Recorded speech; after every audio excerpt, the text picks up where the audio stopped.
सभी को सलाम, जय मसीह की। आज हम चर्चा करेंगे मत्ती की अंजील, उसका 22 अध्याय और 23 आयत से लेके और 33 आयत तक। मत्ती की अंजील, उसका 22 अध्याय 23 आयत से लेके 33 आयत तक।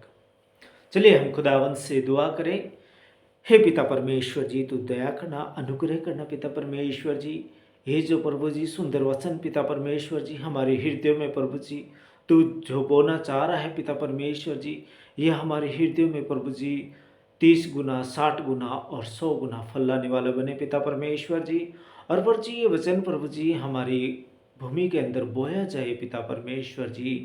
तो प्रभु जी ये भूमि जो है पिता परमेश्वर जी, जो बंजर पड़ी है पिता परमेश्वर जी, ये उपजाऊ भूमि बन जाए पिता परमेश्वर जी। और उसमें प्रभु जी ये वचन के प्रभु जी वृक्ष लग जाए पिता परमेश्वर जी, जिसका फल पिता परमेश्वर जी तू हमें स्वर्ग में खाने के लिए देगा पिता परमेश्वर जी। हमें इन भेदों को प्रभु जी, इन भेदों के ऊपर प्रभु जी चलने वाला बना पिता परमेश्वर जी। जो प्रभु जी ये भेद पिता परमेश्वर जी तेरे वचनों में छुपा हुआ है पिता परमेश्वर जी, तो खोल दे पिता परमेश्वर जी। आज इन वचनों के भेद पिता परमेश्वर जी मांग लेते हैं तेरे प्यारे बेटे हमारे उद्धारकर्ता मुक्तिदाता मसीह यीशु के नाम में, आमीन। खुदा का शुक्र हो। तो पिता परमेश्वर जी आज हमारी अगुवाई करेंगे। सुंदर दिन है जो परमेश्वर ने दिया, और अब सुंदर शाम भी हमारे को परमेश्वर ने दिया। तो हमें हर वक्त परमेश्वर का धन्यवाद करते रहना चाहिए। जब हमें सुबह उठते हैं तो परमेश्वर का धन्यवाद कीजिए, दोपहर को धन्यवाद कीजिए और शाम को भी परमेश्वर का धन्यवाद कीजिए। क्योंकि दानियल 3 बार घुटने टेक कर परमेश्वर के आगे दिन में 3 बार दुआ करता था। तो हमें, चलो हम व्यस्त संसार के अंदर रहते हैं, तो हमें हर वक्त 3 टाइम आप घुटने टेक के तो प्रार्थना ना करने से भी आप परमेश्वर को जब आपको टाइम मिले तो आप क्या करो, धन्यवाद परमेश्वर, तूने इतना सुंदर समय दिया, तूने ये दिखाया, तूने वो दिखाया, तो परमेश्वर का धन्यवाद कीजिए। तो धन्यवाद करने से पिता परमेश्वर क्या कहता है कि मैं तो धन्यवाद का प्यासा हूँ। परमेश्वर कहता है कि मैं धन्यवाद का क्या हूँ, प्यासा हूँ। तो परमेश्वर हमसे रुपया पैसा धन दौलत हमसे ज़्यादा कुछ नहीं चाहता है, वो हमारा प्यार चाहता है। क्योंकि हम उसके बनाए हुए पुतले हैं, उसके स्वरूप में बनाए गए हैं। तो उसके कारण परमेश्वर हमसे क्या चाहता है, धन्यवाद चाहता है। तो हमें हर वक्त परमेश्वर का धन्यवाद करते रहना चाहिए। और परमेश्वर का जब हम धन्यवाद करेंगे तो परमेश्वर हमें बहुत कुछ देने वाला है। ये नहीं है कि हम परमेश्वर का धन्यवाद कर रहे हैं और परमेश्वर हमें कुछ नहीं देता। परमेश्वर हमें बहुत कुछ देता है। खाली आप धन्यवाद करके देखिए, आपके चेहरे पे मुस्कान आ जाएगी, आपकी हष्ट पुष्ट हो जाएगी। कल हम वचन में चर्चा किया था कि नीति वचन में कि तुम्हारी हड्डियाँ क्या होगी, हष्ट पुष्ट रहेगी अगर तो बुद्धि से, बुद्धि को स्मरण करेगा या बुद्धि से काम करेगा या बुद्धि तो परमेश्वर से मांगेगा। तो बुद्धि से लिपट के रहना है। क्योंकि बुद्धि क्या थी कि परमेश्वर जब इतनी सारी चीज़ें बनाई, इस पृथ्वी को बनाई, तो बुद्धि परमेश्वर के साथ थी। तो हमें बुद्धि से काम करना चाहिए। तो आज हम चलते हैं वचन की तरफ। ये हम पढ़ेंगे मत्ती की अंजील और उसका 22 अध्याय और उसकी 23 आयत से लेके और 33 आयत तक, मतलब 10 आयत पे हम चर्चा करेंगे, मनन करेंगे। खुदावंद हमसे कहना क्या चाहता है, खुदा का कलाम क्या कहना चाह रहा है। तो खुदा के कलाम के भेदों को हम खोलने की कोशिश करते हैं। क्योंकि जब मैं बार बार जिक्र करता हूँ कि जब पतरस ने दिन भर, पूरे दिन भर मछलियाँ नहीं पकड़ी, तो रात भर मछलियाँ नहीं पकड़ी, तो सवेरे प्रभु यीशु मसीह आए तो देखा तो कहा कि गहरे में जाल को डाल, समौन गहरे में जाल को डाल। तो उसने कहा कि परमेश्वर पिता, गुरु तू कहता है तो मैं डालता हूँ, लेकिन उसको उम्मीदें कम थी, लेकिन उसने डाला, गहरे में जाल डाला तो बहुत सारी मछलियाँ पकड़ी गई और मछलियों से जाल फटने लगा था।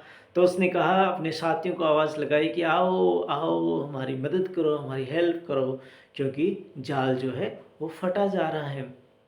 तो गहरे में मछलियों के पकड़ने के लिए गहरे में नहीं कहा कि गहरों में वसन की खोज गहराई से करो। ये जब भी प्रभु यीशु मसीह अपने शागिर्दों को समझाना चाहते थे या अन्य लोगों को समझाना चाहते थे तो दृष्टांत में समझाते थे। तो ये भी एक उनका मछली पकड़ने वाला और मछली जो गहराई में जाल डालने वाला भी एक दृष्टांत था कि ये लोग समझे कि हम गहराई से अगर मनन करेंगे तो कुछ न कुछ समझेंगे और उस पर चलेंगे और हम आगे किसी को कुछ बता सकेंगे। तो इसके बारे में था। तो यहाँ पर है पुनरुत्थान और विवाह। पुनरुत्थान और विवाह मतलब पुनर्जीवित और शादी कह सकते हैं आप। तो यहाँ पर जिक्र आता है, उसी दिन सदूकी जो कहते हैं कि मरे हुओं का पुनरुत्थान है ही नहीं। सदूकी उसी दिन सदूकी जो कहते हैं कि मरे हुओं का पुनरुत्थान है ही नहीं, उसके पास आए और उससे पूछा। किससे पूछा? प्रभु यीशु मसीह से पूछा, हे गुरु, मूसा ने कहा था कि यदि कोई पुरुष बिना संतान मर जाए तो उसका भाई उसकी पत्नी से विवाह कर ले। हे गुरु, मूसा ने कहा था कि यदि कोई पुरुष बिना संतान मर जाए तो उसका भाई उसकी पत्नी से विवाह करके अपने भाई के लिए वंश उत्पन्न करे। अपने भाई के लिए क्या करे? वंश उत्पन्न करें। अब हमारे यहाँ 7 भाई थे। पहला विवाह करके मर गया, संतान न होने के कारण अपनी पत्नी को अपने भाई के लिए छोड़ गया। इसी प्रकार दूसरे और तीसरे ने भी किया और 7 तक यही हुआ। सबके बाद वह स्त्री भी मर गई। अंत जी उठने पर वह उन 7 में से किसकी पत्नी होगी, क्योंकि वह सबकी पत्नी हो चुकी थी। यीशु ने उत्तर दिया, तुम पवित्र शास्त्र और परमेश्वर की सामर्थ्य नहीं जानते, इस कारण भूल में पड़े हो। तुम परमेश्वर की सामर्थ्य को, तुम पवित्र शास्त्र और परमेश्वर की सामर्थ्य नहीं जानते, इस कारण भूल में पड़े हो। पवित्र शास्त्र और परमेश्वर की सामर्थ्य को नहीं जानते, इसलिए तुम भूल में पड़े हो। ये पवित्र बाइबल परमेश्वर का पवित्र शास्त्र है, इसकी नहीं जानते, इसलिए तुम क्या हो? भूल में पड़े हो। क्या कह रहे हैं? प्रभु यीशु मसीह कह रहे हैं कि तुम पवित्र शास्त्र और परमेश्वर की सामर्थ्य को नहीं जानते, इसलिए क्या है कि तुम भूल में पड़े हुए हो। परमेश्वर की और पवित्र शास्त्र की सामर्थ्य, इसमें बहुत बड़ी ताकत है। इसको आप ऐसे ही ना समझे। जिसने इसका भेद पा लिया ना, उसकी लाइफ सुधरते टाइम नहीं लगेगी। मैं अनेक लोगों से भी कहता हूँ कि आप, जब मुझे परमेश्वर ने दिखाया कि उनको कहो, तो उनको मैंने कहा, तो वो कहते हैं कि नहीं नहीं नहीं नहीं, हमने तो एक का पल्लू पकड़ के रखना है। लेकिन उनके नहीं मानने से मैंने देखा है कि बहुत सारा नुकसान उनको हुआ है। और उनके जो लड़का नशा के अंदर में इतना नशा करके नशा के अंदर मुक्ति में भी डाला हुआ भी है। अगर वो परमेश्वर की ये परमेश्वर का वचन कह रहा है कि पवित्र शास्त्र और परमेश्वर की सामर्थ्य को तुम नहीं जानते, इसलिए भूल में पड़े हुए हो, तो हमें खुदावंद परमेश्वर हमें दिखाता है कि ऐसा कहो या ऐसा उनके साथ जाके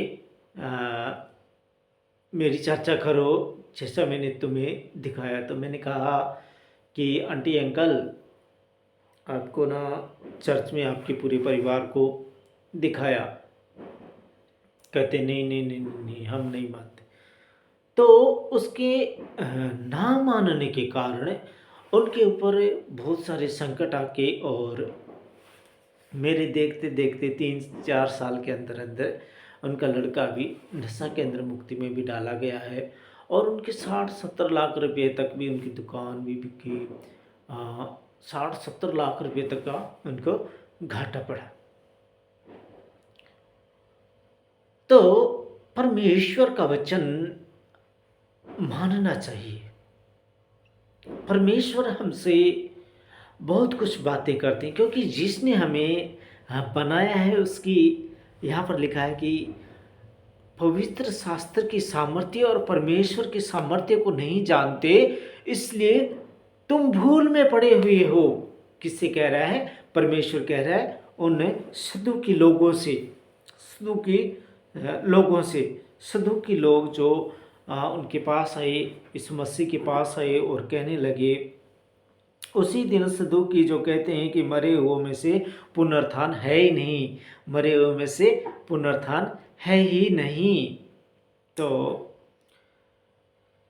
उसके पास आए और उससे पूछा, हे गुरु, मूसा ने कहा था कि यदि कोई पुरुष बिना संतान मर जाए तो उसका भाई उसकी पत्नी से विवाह करके अपने भाई के लिए वंश उत्पन्न करें। अब हमारे यहाँ 7 भाई थे, पहला विवाह करके मर गया और संतान न होने के कारण अपनी पत्नी को अपने भाई के लिए छोड़ गया। इसी प्रकार दूसरे तीसरे ने भी, और 7 तक यही हुआ। सबके बाद वह स्त्री भी मर गई।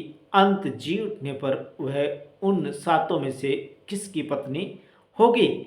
ये प्रभु यीशु मसीह के साथ सवाल जवाब कौन कर रहे हैं? सदुकी लोग कर रहे हैं। सदुकी लोग कर रहे हैं प्रभु यीशु मसीह के साथ सवाल जवाब, आर्ग्यूमेंट हो रही है प्रभु यीशु मसीह के साथ कि अंत वह जी उठने पर, मतलब पुनरुत्थान के दिनों में जी उठने पर वह किसकी पत्नी होएगी?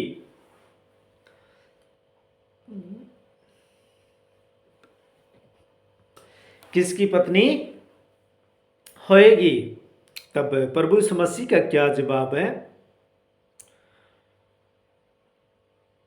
अंत जी उठने पर वह उन 7 में से किसकी पत्नी होगी, क्योंकि वह सब की पत्नी हो चुकी थी। यीशु ने उन्हें उत्तर दिया, तुम पवित्र शास्त्र और परमेश्वर की सामर्थ्य नहीं जानते, इस कारण भूल में पड़े हुए हो। मतलब एक तो आप पवित्र शास्त्र की सामर्थ्य को नहीं जानते और परमेश्वर की सामर्थ्य को नहीं जानते, इसलिए आप भूल में पड़े हुए हो। भूल में पड़े हुए हो, क्योंकि जी उठने पर वे नए विवाह करेंगे और नए विवाह में दिए जाएंगे। जब हम जी उठेंगे पुनरुत्थान के दिनों में, ना तो हम विवाह करेंगे और ना हम विवाह में दिए जाएंगे। ये प्रभु यीशु मसीह कह रहे हैं सदुकी लोगों से कि तुम पवित्र शास्त्र और परमेश्वर की सामर्थ्य को नहीं जानते, इसलिए भूल में पड़े हुए हो। तुम पवित्र शास्त्र और परमेश्वर की सामर्थ्य नहीं जानते, इसलिए भूल में पड़े हुए हो। तो यहाँ पर लिखा है, क्योंकि जी उठने पर वे नए विवाह करेंगे और नए विवाह में दिए जाएंगे, परंतु स्वर्ग में परमेश्वर के दूतों के समान होंगे। हम फरिश्ते बन जाएंगे। अगर पुनरुत्थान के दिनों में क्या होगा? हम फरिश्ते बन जाएंगे। हम जी उठेंगे तो हम न तो विवाह करेंगे और न हम विवाह में दिए जाएंगे। हम क्या बन जाएंगे? परमेश्वर के दूत, फरिश्ते बन जाएंगे हम परमेश्वर के। स्वर्ग में युग युग तक रहने के लिए अटल वादा वही करता है। वह मरने के लिए फिर से और जीने के लिए फिर से नहीं वादा करता है। अंत काल तक, युग युग तक ना रोना, ना दांत का पीसना होगा, बल्कि ना भूख लगेगी ना प्यास लगेगी, बल्कि सर के राज्य के अंदर केवल प्यास लगेगी तो वचनों की लगेगी। और वचन क्या होंगे? हमारे जो जब अगर हम अपनी हृदय रूपी पट्टियों के ऊपर हृदय रूपी यानी अंदर की पट्टियों के ऊपर अगर वचनों की खुदाई कर देंगे या वचन लिख डालेंगे, हम गहराई से अगर वचनों को लेंगे तो वचन क्या होगा, हमारे लिखे जाएंगे। और जब हमारी आत्मा इस फिजिकली शरीर से, जो संसार का शरीर है, इससे जब निकलेगी तो क्या होगा, एक परमेश्वर के वस्त्र पहनी हुई आत्मा दिखाई देगी। किसको? परमेश्वर को। तो परमेश्वर क्या करेगा कि उस आत्मा को स्वर्ग के लिए के उसका रिजर्वेशन टिकट बना देगा कि ये वहाँ पर जाएगा या उस स्टेशन, उस टर्मिनल पर उतरेगा। तो अलग अलग टर्मिनल होते हैं, नरक का भी टर्मिनल है, स्वर्ग का भी टर्मिनल है। तो अगर हम अच्छे काम करेंगे, परमेश्वर के वचनों पे चलेंगे, तो हमारा टर्मिनल अच्छा जगह पे जाके हम रुकेंगे। अगर हम गलत काम करेंगे, अगर हम बीड़ियाँ, सिगरेटां और गंदे नशे पत्ते करेंगे, तो फिर आपको पता ही है। तो हमें ऐसे काम नहीं करना है, इन कामों से हमें दूरी बनानी है और परमेश्वर के नज़दीक जाने की हमें ज़रूरत है। और परमेश्वर से कहिए कि हे परमेश्वर, हम ऐसे ट्रिब्यूनल पे जाना नहीं चाहते, हमें सड़क के ट्रिब्यूनल पे जाना है। तो बता हम क्या करें? हम नशे पत्ते छोड़ने चाहते हैं, तो वो हमारा खुदावंद, वो हमारा परमेश्वर हमसे छुड़ा देगा और ज़्यादा टाइम नहीं लगेगा। बस कुछ ही दिनों के अंदर आपके सारे नशे छूट जाएंगे। जो भी आप नशे करते हैं वो सब छूट जाएगा। परमेश्वर का मोस्ट वेलकम आप कीजिए अपने दिल के अंदर। जब आपके दिल के अंदर आप वेलकम करोगे परमेश्वर का, तो परमेश्वर आपके साथ आके भोजन भी करेगा। वो कहता है कि खोलो द्वार को, खटखटाओगे तो खोला जाएगा, मांगोगे तो दिया जाएगा, ढूंढोगे तो पाओगे। जब आप अगर हम परमेश्वर को ढूंढेंगे तो हम पाएंगे, क्योंकि परमेश्वर हमारे साथ होता है। तो यहाँ पर कह रहा है कि ना तो विवाह करोगे और ना विवाह में दिए जाओगे, बल्कि क्या होगा, परमेश्वर के दूतों के समान हम होंगे। ये किन को कह रहा है? प्रभु यीशु मसीह कह रहे हैं सदुकियों को।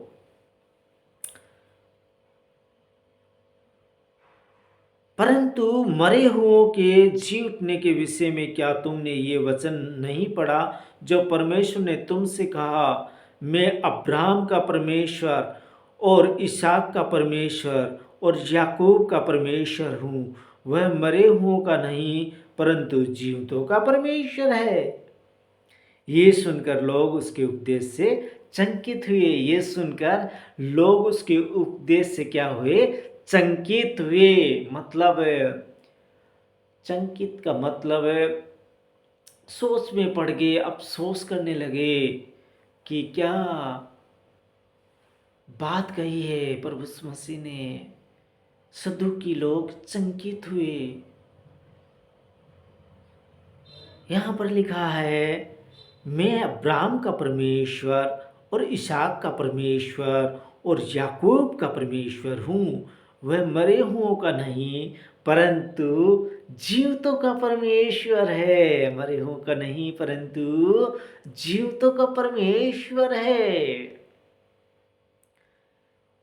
ये सुनकर लोग उसके उपदेश से संकित हुए। ये सुनकर क्या हुए? लोग प्रभु यीशु मसीह के उपदेश से चंकित हुए। तो अगर हम अच्छे काम करेंगे तो हमें मिलेगा पुनरुत्थान और जीवन। प्रभु यीशु मसीह है। तो जब हम पुनरुत्थान के दिनों में जी उठेंगे तो हम किसके समान होंगे? फरिश्तों के समान होंगे। हमें ना भूख लगेगी, ना हमें प्यास लगेगी, केवल आनंद ही आनंद होगा। ना हमें धूप लगेगी, ना हमें कोई सर्दी वगैरह सताएगी, बल्कि वहाँ पर उजाला ही उजाला और शांति इतनी कि आप सोचते रह जाओगे। और युग युग तक, कोई ये भी नहीं कि 30 साल या 40 साल या 100 साल या 200 साल, 500 साल, 1000 साल, ये भी नहीं। युग युग तक जीने के लिए अटल वादा परमेश्वर करता है, हमारा पिता परमेश्वर। तो हमें अच्छे काम करने हैं खुदावंद के, और उनके कामों के ऊपर हमें चलना है। तो जब हम जीवित हो जाएंगे तब हम फिर मरने वाले नहीं है, ना हमारा विवाह होगा और न शादियां होगी। तो ये सदुकी लोगों के लिए एक संदेश दिया था प्रभु यीशु मसीह ने।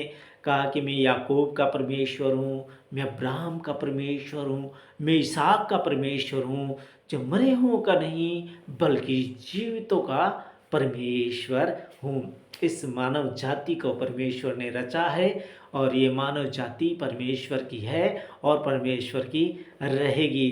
तो जो परमेश्वर का है वो परमेश्वर को अवश्य पहचानता है। और हमें क्या करना है, दिन भर परमेश्वर जो भी हमें दिन देता है उसमें हमें परमेश्वर को धन्यवाद दीजिए। आप अगर जो भी नशा पत्ता करते हैं तो नशे पत्ते को थूक के और परमेश्वर का 10 मिनट आप धन्यवाद कीजिए। देखिए आपके कैसे नशे गायब हो जाएंगे, और आप मुझे कमेंट करके बताएंगे कि वाकई दीपक जी हमने नशे छोड़ दिए और ऐसा करके छूटा था कि हमने परमेश्वर का धन्यवाद किया जब हमने 10 मिनट नशे को थूक दिया। और उसके बाद में हम परमेश्वर को, परमेश्वर तेरा धन्यवाद, परमेश्वर तेरा धन्यवाद, पिता तेरा धन्यवाद, प्रभु तेरा धन्यवाद, पिता तेरा धन्यवाद, हे रब्बी, हे गुरु तेरा धन्यवाद, हे प्रभु तेरा धन्यवाद। ऐसा जाप आप 5 से 7 मिनट जापिए और फिर आप खा सकते हैं नशा।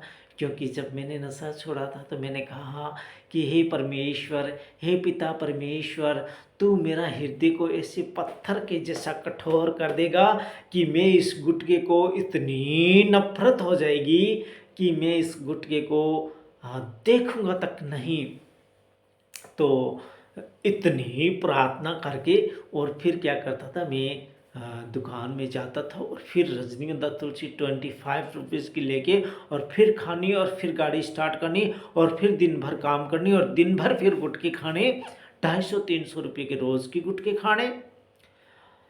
लेकिन फिर सवेरा होना और फिर परमेश्वर से, परमेश्वर के घर में जाके यही दुआ करने कि हे परमेश्वर, तो इस हृदय को एक दिन ऐसा कठोर बना देगा कि जो इस चीज़ को मैं इतनी, इस चीज़ को या इतनी ये मेरे से प्रिय लगने लगी है, इतनी अच्छी लगने लगी है, एक दिन ऐसा आएगा कि मुझे इस चीज़ से हो जाएगी नफरत।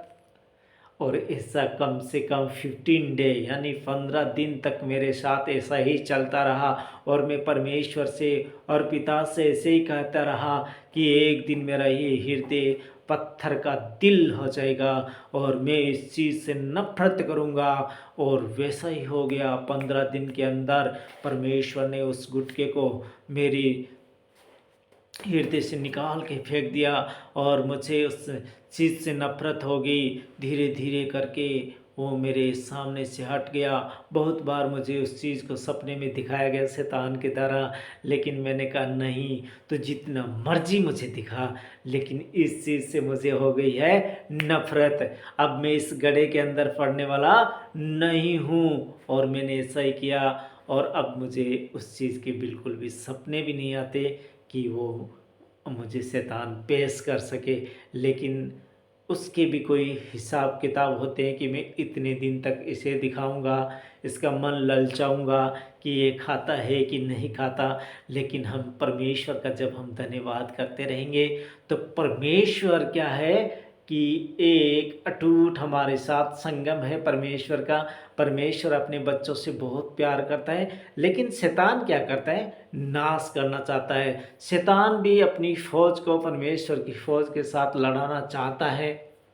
लेकिन परमेश्वर, आपको पता है कि परमेश्वर शैतान की फौज को अवश्य हराएगा, क्योंकि परमेश्वर के क्या काम है, अच्छे काम है। अगर गुटके किसी का छूटता है तो ये अच्छी बात है, ये अच्छी बात है। तो ये परमेश्वर का अच्छा काम है और खिलाने वाला कौन है? शैतान। तो ये क्या काम है? ये बुरा काम है। तो हारेगा कौन? बुरे काम वाला हारेगा। बोलो हालेलुया। तो परमेश्वर का आप अपनी ज़िंदगी के अंदर मोस्ट वेलकम कीजिए। और आज मेरे भाई लोग जो कह रहे थे कि मैं आप ही को कह रहा हूँ कि कह रहे थे कि हम गुटखा नहीं छोड़ सकते। मैं क्या आप छोड़ देंगे? मैं कहा आप छोड़ देंगे, परमेश्वर का वचन सुनिए, आप ज़रूर गुटखा छोड़ देंगे।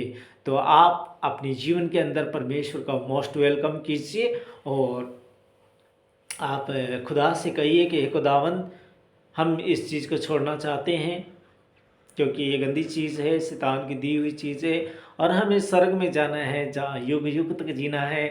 कहीं हमारी टिकट पीछे वाले स्टेशन पे ना कट जाए। तो मैं आपसे विनती करता हूँ कि परमेश्वर के हो जाइए। अगर आप देर से भी आएंगे, क्योंकि मैंने 25 साल गुटखा खाया, मैं देर से भी आया, लेकिन पिता परमेश्वर कहता है कि जो देर से आएगा वो भी बराबर फल पाएगा और जो सुबह से आया वो भी बराबर फल पाएगा, जो दोपहर में आया वो भी बराबर फल पाएगा। तो हमें फल बराबर मिलेंगे। कभी भी ऐसा ना सोचें कि हमने तो अभी बुढ़ापा आ गया, हम इतने गुटखे खाते खाते या बीड़ा लगाते लगाते या सिगरेट पीते पीते अब हमारा क्या हो सकता है, अब हमारा कुछ भी नहीं हो सकता। तो ये चीज़ को आप भूल जाइए बिल्कुल भी, क्योंकि परमेश्वर आपकी ज़िंदगी में काम करेगा तो आपको फल मिलेगा बराबर। कोई भी आपके हेर फेर नहीं होगी कि उनको ज़्यादा उनको कम, क्योंकि परमेश्वर कहता है कि मैं तुमको स्वर्ग के राज्य के अंदर पहुंचाऊंगा। अगर तुम शाम के टाइम में आए हो, मतलब 90 साल के होके आए हो, 80 साल के होके आए हो, फिर भी तुम्हें मैं, अगर तुम मुझे ग्रहण करते हो संसार के अंदर, तो मैं तुम्हें स्वर्ग में पहुंचाऊंगा। अगर तुम 50 से 60 साल के अंदर होकर आए हो, फिर भी मैं आपको स्वर्ग में पहुंचाऊंगा। और 10 साल के थे और फिर आए हो, फिर भी मैं आपको स्वर्ग में पहुंचाऊंगा। तो आज हम कलाम पे मनन हुआ था कि सदूकी लोग जो आके खुदावंद से कहा कि ऐसा ऐसा हो सकता है, तो परमेश्वर ने कहा कि पवित्र शास्त्र और परमेश्वर की सामर्थ्य को आप नहीं पहचानते, इसलिए आप उस भूल में हो। अगर हम परमेश्वर की सामर्थ्य और पवित्र शास्त्र की सामर्थ्य जानेंगे तो हम भूल में नहीं पड़ेंगे, क्योंकि परमेश्वर कहता है कि जब इनको आप पहचान लोगे तो क्या बन जाओगे? जब मर के भी आदमी जिएगा तो क्या बनेगा? परमेश्वर का दूत होगा। तो खुदावंद ने आज ये कलाम पे हमारी चर्चा की। आपको जितना कुछ समझ में आया, खुदा आप सबको बरकत और आशीष दे। आमीन। फिर हम कल फिलिप लेके, तब तक के लिए आमीन। खुदा का शुक्र हो।